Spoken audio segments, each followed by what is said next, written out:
और केंद्र सरकार ने इनको कंसल्टेंट के रूप में लिया था।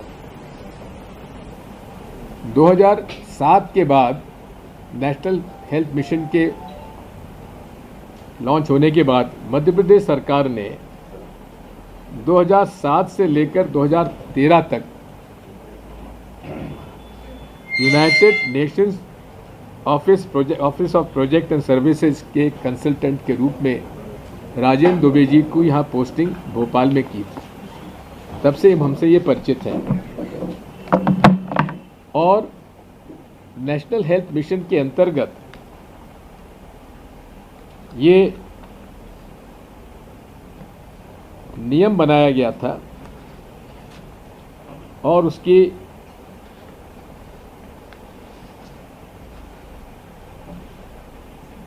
अन्य प्रांतों ने जो हेल्थ मिनिस्ट्रीज थी उन्होंने तो पहले जो प्रस्तावित कमेटियां होनी चाहिए इन सारी बातों पर ध्यान देने के लिए वो तो पहले बन गए थे, लेकिन उसी नेशनल हेल्थ मिशन के सुझाव के अंतर्गत मध्य प्रदेश सरकार के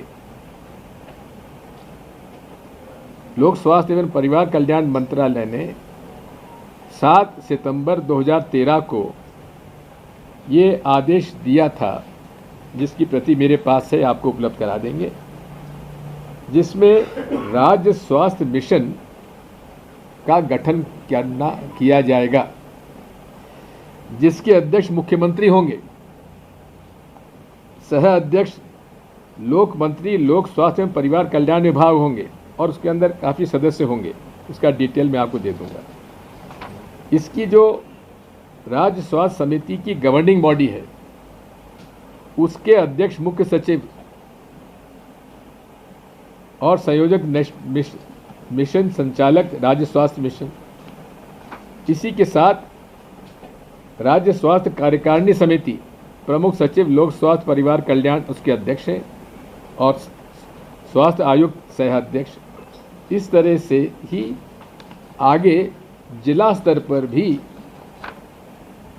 कमेटी बनाने का आदेश है, जिसके प्रभारी मंत्री मध्य प्रदेश शासन के अध्यक्ष होंगे और जिला कलेक्टर सह अध्यक्ष होंगे और मुख्य कार्यपालन अधिकारी जिला पंचायत उपाध्यक्ष होंगे।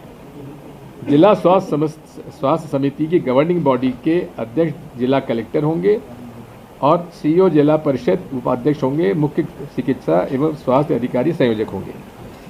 ये कमेटियां बनी हुई हैं, लेकिन क्या इन कमेटियों कभी बैठक हुई भी कि नहीं हुई? मेरे कुछ मध्य प्रदेश सरकार से सवाल है। मुख्यमंत्री राज्य स्वास्थ्य समिति के अध्यक्ष आप हैं और स्वास्थ्य मंत्री अध्यक्ष हैं। इस समिति ने नागरिकों के स्वास्थ्य के प्रति अपनी जिम्मेदारी क्यों नहीं निभाई? क्या 2013 से लेकर अभी तक कोई इसकी समिति की बैठक हुई भी कि नहीं हुई? क्या मुख्य सचिव ने मीटिंग ली कि नहीं ली? क्या प्रभारी मंत्री जी ने इसकी मीटिंग ली कि नहीं ली? क्या जिला कलेक्टर महोदय ने इसकी मीटिंग ली कि नहीं ली? यदि मीटिंग लेते रहते तो ये सारी बातें सामने आ जाती। 2 सितंबर को पहली मौत हुई परासिया में। 1 महीना लगा सरकार को समझने में और बिना जांच किए स्वास्थ्य मंत्री जी ने क्लीन चिट दे दी। कोल्ड ड्रिप जैसी जहरीली दवा प्राइवेट सेक्टर के बिक्री के लिए उपलब्ध कैसे होती रही, जबकि टेंडर और नियामक प्रक्रियाओं में एक्सपिटेंस जैसे ग्लिसरीन के लिए टाइप 4 ड्रग मास्टर फाइल या certificate of suitability, certificate of European pharmacopoeia अनिवार्य होना चाहिए था। क्या इसका पालन हुआ? क्या बच्चों की जान की कीमत पर कमीशन खाने का खेल सरकार की नाक के नीचे सरेआम नहीं चल रहा था? इसी प्रकार केंद्रीय स्वास्थ्य मंत्री जेपी नड्डा जी से मेरे सवाल हैं। आपके मंत्रालय के तहत नेशनल हेल्थ मिशन में 2022 के गाम्बिया और 2023 के उज़्बेकिस्तान हादसों के बाद भी भारत से बिक्री होने वाली दवाइयों में डाइथिलीन ग्लाइकॉल कंटेमिनेशन क्यों जारी रहा लगातार 2 साल 3 साल? केंद्रीय औषधि मानक नियंत्रण संगठन central drug standard control organisation ने सिर्फ 9% फैक्ट्रियों का ही निरीक्षण किया, केवल 9, जबकि 100% होना चाहिए था, और इनमें से 36% फेल पाई गई। फिर भी केंद्र सरकार क्यों सोती रही? ये मेरा दूसरा प्रश्न है। केंद्र सरकार ने जन विश्वास अधिनियम 2023 नॉट ऑफ स्टैंडर्ड क्वालिटी, ये जो नॉट ऑफ स्टैंडर्ड क्वालिटी की दवाइयां हैं उन पर जो पूर्व में जो सजा मिलनी चाहिए उसमें प्रावधान था कि उसमें उनको जेल भेजा जाना चाहिए, कन्विक्शन होना चाहिए। लेकिन केंद्र सरकार ने उसे और सरल बना दिया कि आप 5 लाख का जुर्माना दीजिए और आपको जेल जाने की जरूरत नहीं है। अब देखिए ये किस प्रकार से भारतीय जनता पार्टी सरकारी अधिनियमों के अंतर के माध्यम से चंदा उगाती है, उसका प्रमाण मैं आपको दे रहा हूं। 2023 में जब ये सजा समाप्त करके जुर्माना लाया गया, उसी समय इलेक्टोरल बॉन्ड में फार्मास्यूटिकल कंपनीज ने मिलकर 945 करोड़ रुपए इलेक्टोरल बॉन्ड्स में भारतीय जनता पार्टी ने लिए। ये कब लिए भाई? इस हाथ से ले उस हाथ से दे। बात वही है कि जहां आपको और सजा कठोर बनाना चाहिए वहां आपने उसको और कमजोर कर दिया। केंद्रीय औषधि मानक नियंत्रण संगठन central drug standard control organisation का अलर्ट 4 अक्टूबर को आया, लेकिन दवा के रिकॉल में क्यों इतना विलंब हुआ? राष्ट्रीय स्वास्थ्य मिशन में सालाना 1000 से ज्यादा not of standard quality sample मिलते हैं। इलेक्ट्रल बॉन्ड का फिगर 945 करोड़ 945 करोड़ 2023 जी हाँ, जो इलेक्ट्रल बॉन्ड आए थे। इसके बाद जन औषधि केंद्रों में नकली दवाएं पकड़ी गई, फिर भी क्वालिटी फर्स्ट प्रोक्योरमेंट मॉडल क्यों नहीं अपनाया गया? फिर भी उन पर कार्रवाई नहीं हुई। नकली दवाई बनाओ, लोगों को मारो और हमें चंदा दो। भाजपा का ये कार्य करने का तरीका है। भारतीय जनता पार्टी की फार्मा फंडिंग के कारण नियामक संस्थाओं को अपना कार्य नहीं करने दिया जा रहा है। जो नियामक संस्थाएं हैं जिनके बारे में स्वास्थ्य केंद्र मंत्री और मुख्यमंत्री, राज्यों के मुख्यमंत्री, वो बैठक ले रहे हैं कि नहीं ले रहे हैं? ले रहे हैं तो कब बैठक हुई, उसमें क्या निर्णय हुआ बताएं। WHO के अनुमान के अनुसार 10 से 25% दवाएं स्पूरियस, फेक या नॉट ऑफ स्टैंडर्ड क्वालिटी होने से सरकारी कोष को सालाना 52,000 करोड़ रुपए का नुकसान क्या नहीं हो रहा है? एंटी माइक्रोबियल रेजिस्टेंस से 49,000 अतिरिक्त मौतें हो रही हैं, फिर भी निरीक्षकों की संख्या WHO मानक से 70% कम क्यों है? सरकार 1 दशक से भी पर्याप्त निरीक्षक की भर्ती क्यों नहीं कर रही है? मध्य प्रदेश में एक भी टेस्टिंग लैब नहीं है, सब टेस्टिंग प्राइवेट लैब में हो रहा है। ये क्या कारण है? क्या उसमें आवश्यकता नहीं थी? अब हमारा मुख्य सचिव से ही सवाल है राज्य मुख्य सचिव राज्य स्थायी समिति की स्वास्थ्य समिति की गवर्निंग बॉडी के अध्यक्ष हैं। उन्होंने active pharmaceutical ingredient testing method of analysis और गुड मैन्युफैक्चरिंग प्रैक्टिसेस चेक करने का क्यों अंदर नज़रअंदाज किया? क्या उनकी जवाबदारी तय नहीं होती है? कंट्रोलर एंड ऑडिटर जनरल 2023 में Madhya Pradesh public health services corporation पर देरी और अतिरिक्त खर्चे का आरोप लगाया था। फिर भी मुख्य सचिव जी ने इस पर कोई कार्रवाई की कि नहीं की? ये सवाल तथ्यों पर आधारित है। तमिलनाडु ड्रग्स कंट्रोल डिपार्टमेंट की रिपोर्ट 3 अक्टूबर, केंद्रीय औषधि मानक नियंत्रण कंट्रोल सर्कुलर 4 अक्टूबर, autopsy report government medical college Nagpur और नियंत्रक एवं महालेखा परिषद ऑडिट से साबित होता है कि किस तरह जहरीली सिरप का व्यवसाय कमीशन खोरी के कारण चलता रहा।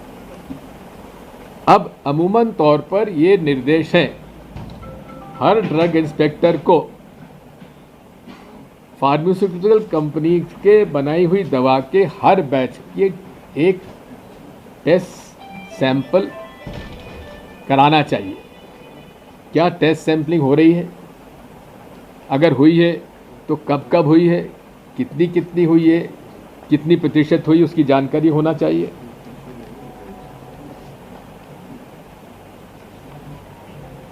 केंद्र ने रिकॉल 4 अक्टूबर को जारी किया, लेकिन प्राइवेट चैनलों से बिक्री जारी रही क्योंकि राज्य स्वास्थ्य सोसाइटी पब्लिक प्राइवेट पार्टनरशिप के जरिए निजी क्षेत्र की निगरानी नहीं की।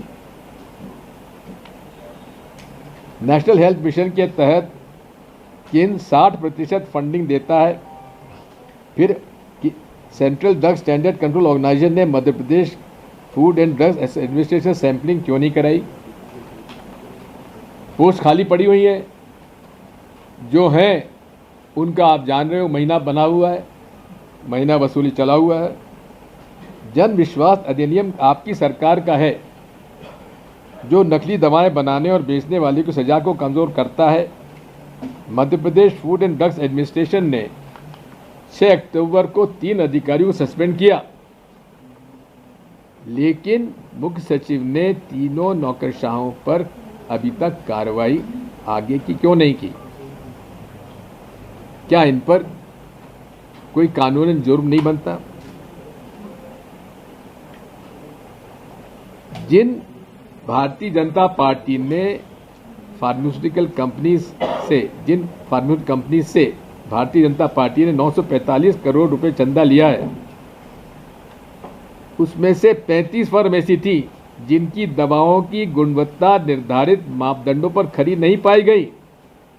ऐसी कंपनियों ने चंदा दो धंधा लो का क्रूर खेल किया, उनको सबको उन्होंने रेगुलेट कर दिया। जन विश्वास अधिनियम के बाद not of standard quality alert 94 तक पहुंच गए।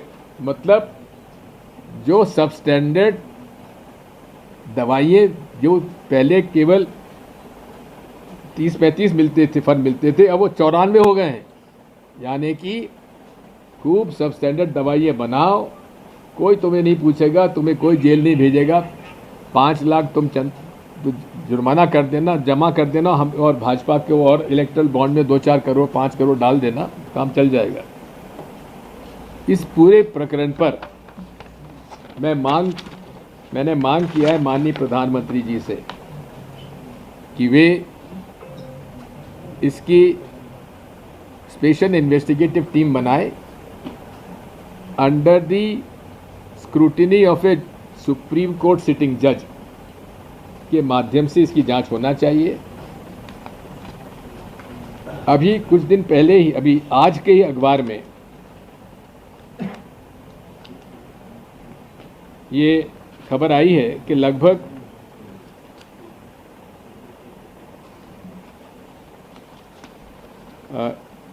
देश में 112 दवाइयों के सैंपल फेल हुए हैं। आज बाकी किसी नेशनल पेपर्स में नहीं आई है, लेकिन मैंने उसको देखी है, नया इंडिया में आई है। और मैं रोज़ देखता हूँ जो चैनल उसके अंतर्गत ये आई थी तो मैंने उसको निकाल लिया था। कहने का मतलब ये है कि जो सीरियस होना चाहिए केंद्र सरकार के स्वास्थ्य विभाग में और जो सीरियसनेस होना चाहिए राज्य सरकार में, वो नज़र अभी भी नहीं हो रही है। अब एक और उदाहरण है कार्बाइड गन। अब कार्बाइड गन का ICMR Indian council of medical research ने सन 23 में खरगोन में ऐसी घटना हो गई थी। उसके बाद भी मध्य प्रदेश सरकार ने उसको संज्ञान में नहीं लिया। ICMR के क्लियर कट डायरेक्शंस के बाद भी कार्बाइड गन पर क्यों रोक नहीं लगाई गई, जिसकी वजह से सैकड़ों हमारे बच्चों की आंखें चली रही। ये बात असल में इसलिए मैंने प्रेस कॉन्फ्रेंस की है कि किस तरह से ये भारत के और मध्य प्रदेश की सरकार डबल इंजन सरकारें काम कर रही हैं। इनको किसी की चिंता नहीं है, चाहे मरे चाहे डूबे, इनको आप चंदा देते रहिए, आपका सारा जुर्म माफ है। तो अगर कानून में भी परिवर्तन चाहते हो तो लाओ, इलेक्टोरल बॉन्ड में पैसा दो और तुम्हें किसी को जेल भी नहीं होगी और 2-5 लाख रुपए तुम्हारा जुर्माना होगी, हम छोड़ देंगे। ये मैं तथ्यों के आधार पर, रिसर्च के आधार पर मैं कह रहा हूँ। और मैं भाई हमारे पुत्र समान राजेंद्र दुबे को मैं धन्यवाद दूंगा, जिन्होंने रिसर्च कर मुझे तथ्य दिए जो मैं आपके सामने प्रस्तुत कर रहा हूँ। प्रधानमंत्री जी को मैंने जो आज पत्र लिखा है, मैंने अपने सोशल मीडिया पर और मेरी वेबसाइट पर डाल दिया है, आप उसको एक्सेस कर सकते हैं। धन्यवाद। फूड एंड ड्रग्स की जो सबसे पहले जिम्मेदारी थी वो यहाँ के जो राज्य मंत्री थी उनकी जिम्मेदारी थी, क्योंकि फूड एंड ड्रग्स वो देखते हैं। ना तो स्वास्थ्य राज्य मंत्री वहाँ गए, ना डिप्टी CM वहाँ गए, मुख्यमंत्री तब गए जब कई मौतें हुई। तो आप क्या मानते हैं कि सरकारी सिस्टम में जिनकी जिम्मेदारी थी वो भी लापरवाह थी? मुख्यमंत्री से लेकर ड्रग इंस्पेक्टर सबकी जवाबदारी इसके अंदर है। ये फेलियर ऑफ गवर्नमेंट है।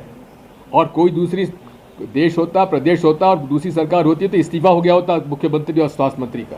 सर, लेकिन मध्य प्रदेश गवर्नमेंट, खासकर उनके मंत्री या CM, इन लोगों ने, इनका ये कहना था जहां ये मैन्युफैक्चर्ड हुई थी तमिल में, उस गवर्नमेंट की जिम्मेदारी। अरे जिम्मेदारी उनकी तो थी, लेकिन आपका जो ड्रग कंट्रोलर क्या कर रहा था, ड्रग इंस्पेक्टर क्या कर रहा था कि जो लगातार मौतें हो रही हैं और उसका टेस्टिंग क्यों नहीं हुआ? 2 सितंबर से लेकर 3 अक्टूबर तक बच्चे मरते रहे, आप क्या सो रहे थे? सर, जो दूसरे स्टेट से दवाएं मध्य प्रदेश में आती हैं उनकी रैंडम सैंपलिंग की जाती है। जो बैच की दवा आ रही है सारी दवाओं की टेस्टिंग नहीं होती है। ऐसे में कौन सी दवा? बिल्कुल ऐसा है। सुनिए, जो फार्मास्यूटिकल कंपनीज यहाँ पे दवा बना रहे हैं उनकी टेस्टिंग होनी ही चाहिए, और जो बाहर से आती हैं उनका भी रेगुलर टेस्टिंग होना चाहिए। सर, एक सवाल और है इसी से। जीतू पटवारी ने भी कुछ दिन पहले एक प्रेस कॉन्फ्रेंस की थी और उन्होंने कहा था कि एक रैकेट काम कर रहा है जिसका सरगना सोनू राणा है। कौन? सोनू राणा है। कौन है सोनू राणा भाई? हाँ, उन्होंने एक प्रेस और इसमें जो राजेंद्र शुक्ला के साथ उसकी फोटो थे और इन्हें पॉलिटिकली आश्रय। देखो ऐसा है, ये छोटे मोटे सोनू राणा और हेल्थ मिनिस्ट्री की बात मैं नहीं कर रहा हूँ। मैं प्राइम मिनिस्टर और हेल्थ मिनिस्टर और CM की जवाबदारी है। डिप्टी CM हेल्थ को तो इस्तीफा दे ही देना चाहिए था और मुख्यमंत्री जी को माफ़ी मांगना चाहिए था अगर वो इस्तीफा ना दें तो। सर, स्टेट की अगर हेल्थ इंफ्रास्ट्रक्चर की बात की जाए तो दावे ये होते हैं कि इतने मेडिकल कॉलेज हो गए और बहुत सारे लगातार मेडिकल कॉलेज खुल रहे हैं। छिंदवाड़ा में मेडिकल कॉलेज है, लेकिन जब बच्चे बीमार हुए, बच्चों को जब इनिशियल सिम्टम्स आए, इनको सिर्फ और सिर्फ वहाँ का मेडिकल कॉलेज जो है कि रेफरिंग सेंटर के रूप में यूज किया गया। सारे बच्चों को नागपुर लेकर के जाया गया, बिल्डिंग बना दी गई है वहाँ पे स्टाफ। देखिए बात यह है, मुझे जानकारी नहीं है कि मेडिकल कॉलेज किस स्टेटस पे है। कोई भी नया मेडिकल कॉलेज खुलता है उसके कंप्लीशन में, फुल कंप्लीशन में उसके लिए उसकी निर्धारित मापदंड है, निर्धारित प्रक्रिया है। उसके बाद ही उसको मेडिकल कॉलेज को शुरू करने का अधिकार मिलता है। इसलिए मुझे नहीं मालूम है कि छिंदवाड़ा के मेडिकल कॉलेज का स्टेटस क्या है। सर, आप कार्बाइड गन के बारे में बात कर रहे थे। जब सभी गन बिक गई, दिवाली बीत गया, 11 आने के नजदीक है, तब कलेक्टर्स ने इस पर प्रतिबंध लगाना शुरू किया। राज्य स्तर पर ऐसे प्रतिबंधात्मक आदेश पहले भी जारी नहीं हुए, जबकि आपने बताया कि आईसीएमआर की गाइडलाइंस थी 2023 की घटना के बाद। तो क्या इसमें राज्य सरकार की भी गलती की समय लेते? अरे बिल्कुल है श्रीमान, इसीलिए तो मैं कह रहा हूँ कि अगर वो यही समिति जो है जो राज्य स्तर पे देखना चाहिए, आईसीएमआर के क्लियर डायरेक्शन का उन्होंने क्यों पालन नहीं किया? क्या सोते रहे आप, जिसकी वजह से बच्चों की आंखें चली गई? सर कलेक्टर कमिश्नर कॉन्फ्रेंस में मुख्य सचिव ने दोनों ने इसका स्पेसिफिकली जिक्र किया था कि इसका ध्यान रखा जाए। मतलब हो जाने के बाद नहीं, उस समय 18 तारीख उसके बाद ये घटना हुई। देखिए बात वही है, मैं जो कह रहा हूँ आपसे कि पूरी सरकार ऊपर से लेकर नीचे तक इतनी व्यस्त है कमाई में, उसके पास ये सब चीज़ें ध्यान देने की आवश्यकता, समय कहाँ उसके पास? वसूली हो रही है। सर प्रधानमंत्री ने बिहार में अपने भाषण में कहा कि हमने रील्स बनाना आसान किया, नौजवान छोड़िए, ये इशू नहीं है आज, इसको अलग से बात करेंगे। आज केवल यही इशू है हेल्थ का, ठीक है। हेल्थ की बात कर लेते हैं, एम्स भोपाल में दवाओं की और तमाम सर्जिकल आइटम्स की लगातार दिक्कत रहती है। सरकारी सिस्टम में अमृत फार्मेसी एम्स में है, हर बड़े संस्थान में है, और प्राइवेट संस्था सरकारी सिस्टम में क्यों है, जबकि सरकारी दवाएं तो फ्री में मिलती हैं? देखिए बात यह है, जो मेडिकल कॉलेजेस हैं वहाँ फार्मेसी कॉलेजेस में तो शायद टेस्टिंग लैब होना चाहिए, है कि नहीं वो उसकी बाध्यता है कि मैं नहीं जानता। कितना मैं जानता हूँ कि सामान्य तौर पर जो टेस्टिंग होना चाहिए वो हर बैच के सैंपल टेस्टिंग होना चाहिए, ठीक है। सर एक छोटा सा सवाल है। हाँ, छोटा बड़ा कोई दिक्कत नहीं, बता। सर लगातार प्रदेश में दलितों के साथ में ये बाद में बात करेंगे, इसके लिए अलग से मीटिंग करेंगे। आज तो इस पे कॉन्सेंट्रेट करो। चलो भाई, धन्यवाद।